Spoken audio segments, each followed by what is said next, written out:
Hi, Professor Monroe from the Applied Ethics Department here, and in this video we'll talk about corporate codes of ethics. We'll discuss why corporations would develop codes of ethics.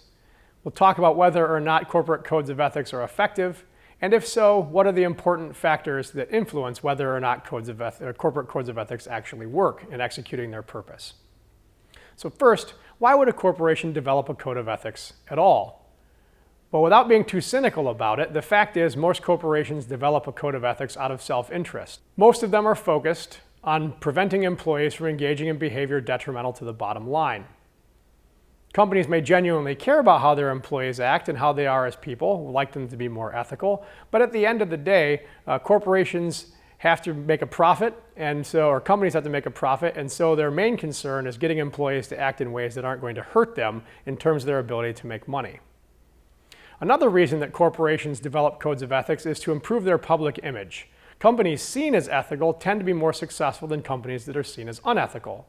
The public is much more likely to do business with a company that's seen to care about the right thing rather than a company that seems to have no regard for morality whatsoever.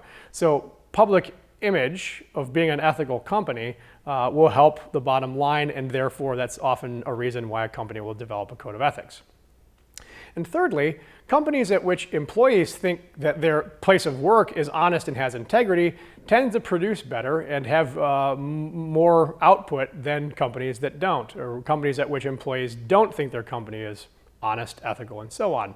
So if employees think that they're working at a place that cares about doing the right thing, they'll be more productive and the stockholders make more money as a result. Notice that all three of these reasons are self-interested. They come back to making the company more profitable. But at the end of the day, if the employees do behave more ethically, then we can excuse them for that. Now, are corporate codes of ethics effective?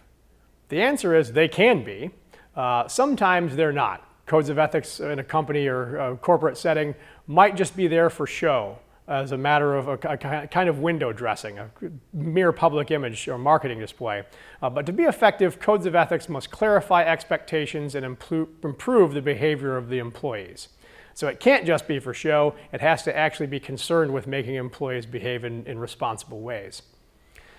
Codes of ethics in corporations that are effective must also be consistent with a corporate culture.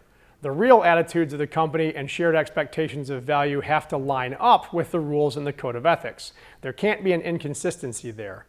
If a code is inconsistent or out of joint with the actual expectations placed on employees, then the code won't be taken seriously.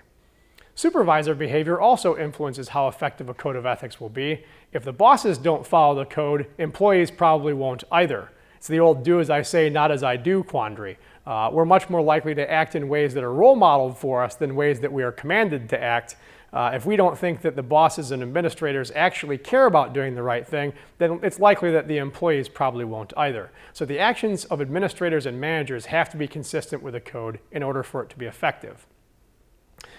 A corporate code of ethics should also be written at least at the currently attainable level of expectation, but probably aspire to higher.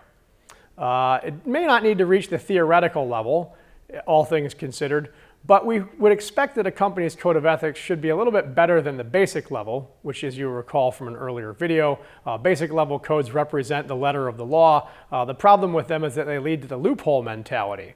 Corporate code of ethics with a loophole mentality built in probably isn't effective because basically it leaves room for people to negotiate ways to not follow the code rather than actually take its ideas seriously. So an effective corporate code of ethics should be written at least at the currently attainable level where employees are expected to follow general standards of moral decency, in addition to not breaking the law. Other important factors influencing whether the corporate culture and code of ethics will actually work include things like training. So good companies that take their code of ethics seriously have regular and consistent training on the code of ethics and the ethical standards of the workplace. So you might have a sort of annual ethics review of the expectations that goes into part of an employee's continuing education or development program. Secondly, there has to be a mechanism for seeking ethics-related information and advice. If a company cares about an ethical work environment, then there has to be a mechanism whereby employees who have moral problems can seek advice and guidance. Many times this is handled by human resources, but it could be an ethics officer or something like that that has resources for employees when they run into moral problems to help them find guidance and make good decisions. Third, there has to be a mechanism for anonymous reporting of misconduct. There will be moral problems in a corporate environment, but can employees report that in a way that's safe for them? They don't have to worry about retaliation. And that commitment to non-retaliation is a very important piece here, that employees feel safe in trying to do the right thing and exposing corruption when possible, without fear of backlash or losing their job as a result. Ethical conduct should also be part of an employee evaluation. Part of being a good employee is doing your job, but if you take the culture of an ethical corporation seriously, then employees should also be evaluated on the extent to which they're ethical employees, not just productive ones. And lastly, and maybe most importantly, there has to be discipline for employees who violate the Code of Ethics standards.